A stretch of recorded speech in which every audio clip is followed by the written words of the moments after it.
Well, first of all, let me clear up something. Not necessarily the mayor himself backing him into a corner, but the mayor's financial team with lots of input from State Treasurer Dillon and some outside consultants with some bond folks. Now, no screaming and hollering around the table today, but all council members, not just a few, deeply concerned about what they say, and I am quoting now, about a gun being put to their heads. They are being asked to vote today, almost immediately, on what they freely admit is a creative way to float $137 million in bonds. However, the deal has just been brought to them from the mayor's financial staff, as I mentioned, lots of input from Treasurer Dillon, and they say no way they can vote on something that quickly. If you're going to have a partnership with us, Mr. Governor, then let's have a partnership. Let's not have a master-slave relationship. Don't treat us different than you treat any other city in the state of Michigan or any other state in the U.S. This is what everybody does. And they have a procedure by which you stand behind bonds and you let it go.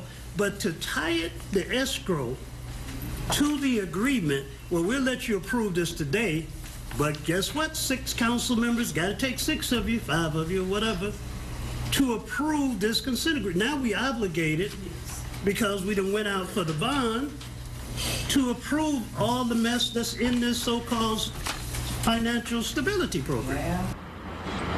And again, all those council people realize that we are in a game of beat the clock. So much so that if they do not approve it today, they've been told they will lose $19 million of the $137 million.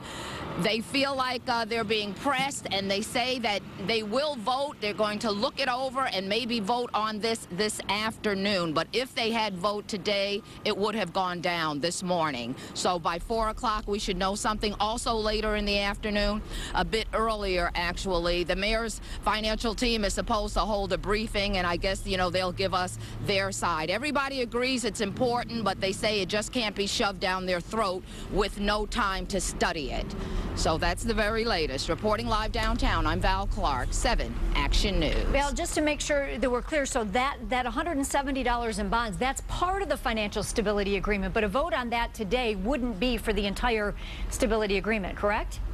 It might not, Joanne. As you know, there's these negotiations going back and forth, and it's $137 million on this particular question of new bonds to be floated.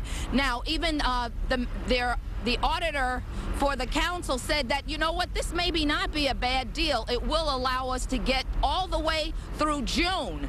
But again, there's just some nuances that understandably council members want a lot more information about before they vote, because they will be stuck with this debt.